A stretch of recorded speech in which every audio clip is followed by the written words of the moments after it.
এই মসজিদে নামাজ পড়লে খাবার খাওয়ানো হয় সম্পূর্ণ ফ্রিতে, লাগবে না 1 টাকাও। ভাঙাচোরা একটি মসজিদ আর ঠিক পাশে প্রাকৃতিক স্নিগ্ধ পরিবেশে গড়ে ওঠা এক ব্যতিক্রমী হোটেল। এখানে যদি ফজরের নামাজ কেউ আদায় করে তার জন্য কোনো টাকা পয়সা নেওয়া হয় না। আর যারা 5 ওয়াক্ত নিয়মিত নামাজ পড়ে মানবতা কায়দায় তাদের কাছে যা নেওয়া হয় অল্প কিছু নেওয়া হয়। এখানে নেই কোনো ব্যবসায়িক হিসাব নিকাশ, নেই লাভের চিন্তা, আছে শুধু মানুষকে খাওয়ানোর আনন্দ, মানবতার এক অনন্য দৃষ্টান্ত। আমাদের একটা মসজিদ আছে এখানে যারা ফরজের নামাজ পড়ে তাদের জন্য মনে করেন খাবার বিনামূল্যে। লসের এই যায় কোনো প্রশ্ন হচ্ছে খালি আমার মনটা ভালো লাগবে, লস হচ্ছে আল্লাহ রহমত করবে, আল্লাহ দিতে পয়সা দেবে।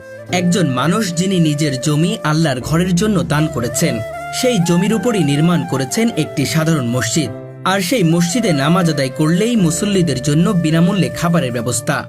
শুনতে অবিশ্বাস্য লাগলেও এটাই বাস্তব। ফজরের নামাজ পড়ে যদি কেউ খায়, এখন আপাতত সব ফ্রি খাওয়াচ্ছে। আর যদি উক্ত নামাজ পড়ে যদি উনি খাবার খায় তাহলে ওনার জন্য ডিসকাউন্ট দিয়ে খাবারটা দিচ্ছে। পেট ফুরন খিচুড়ি দিচ্ছে আর একটা করে ডিম দিয়ে মাত্র 30 টাকা। ফজরের নামাজ আদায় করলেই এখানে পাওয়া যায় একেবারে ফ্রি সকালের খাবার। যারা নিয়মিত 5 ওয়াক্ত নামাজ পড়েন তাদের জন্য 3 বেলা খাবার সম্পূর্ণ বিনামূল্যে। এমনকি পথচারী, অসহায় ও গরিব মানুষের জন্য রয়েছে একই সুবিধা, কোনো প্রশ্ন ছাড়াই, কোনো টাকা ছাড়াই। আর কেউ যদি মাত্র 1 ওয়াক্ত নামাজ আদায় করেন তার জন্য রয়েছে বিশেষ ছাড়ে খাবারের ব্যবস্থা। আসলে মসজিদ মিয়ার যে মানবতা, সেই মানুষকে ফ্রি খাওয়ানোর চেষ্টা বেশি করে। মানুষের ডেকে ডেকে সে খাওয়ায় রাস্তার থেকে, সেই পয়সা 100 টাকার খাবার সে 30 টাকায় দিচ্ছে। কারণ অনেকের কাছে আবার টাকাও নেয় না, ফ্রি খাওয়াচ্ছে। এই হোটেলের আরেকটি বিস্ময়কর দিক হলো এখানে নামমাত্র মূল্যে খাবার বিক্রি করা হয়।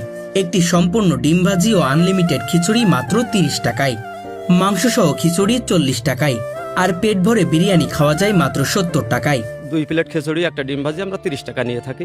গোশ দিয়ে 2 পিস গোশ, 2টা আলু, একটু 1 বাটি তরকারি দিয়ে আমরা 40 টাকা নিই 2 প্লেট খিচুড়ি দিয়ে। আর যদি কারোর কাছে টাকা না থাকে তাহলে খাবার একেবারে ফ্রি। যেন অন্য এক জগৎ, যেখানে এখনো বেঁচে আছে মানবতা, ভালোবাসা আর সহমর্মিতা। আব্দুল মজিদ ভাই হচ্ছে মানবতার ফেরিওয়ালা। আমরা যখন ওই মহেশপুরে বা অন্য জায়গায় খাই, আমাদের কাছ থেকে ডিমের দাম নেয় 30 টাকা, তারা খিচুড়ি নেয় 30 টাকা, মোটামুটি দেখা যায় 60 টাকা। সেই ক্ষেত্রে এখানে মজিদ ভাই নামমাত্র দাম নিয়ে আমাদেরকে প্রায় 2 থেকে 3 প্লেট খিচুড়ি দেয়, ডিম দেয়, মাঝে মধ্যে গরুর গোশ দেয়, পোলট্রির গোশ দেয়। আসলে উনি এখানে ব্যবসা করতেছে, আসলে মানুষের সেবা করতেছে। এটা আমি মাঠে জোন নিছি আজকে 5 জন, আমার জোনের জন্য আমি আবার খাবার নিয়ে যাচ্ছি। এবং আমার মতো এরকম অনেকেই মাঠের জোন এখান থেকে খাবার নিয়ে যায়, এবং আমরা খুব উপকৃত হচ্ছি আর কি মজিদ ভাইয়ের কাজের জন্য। আজ আমরা আপনাদের সামনে তুলে ধরছি এমন এক মানবতার ফেরিওয়ালার গল্প,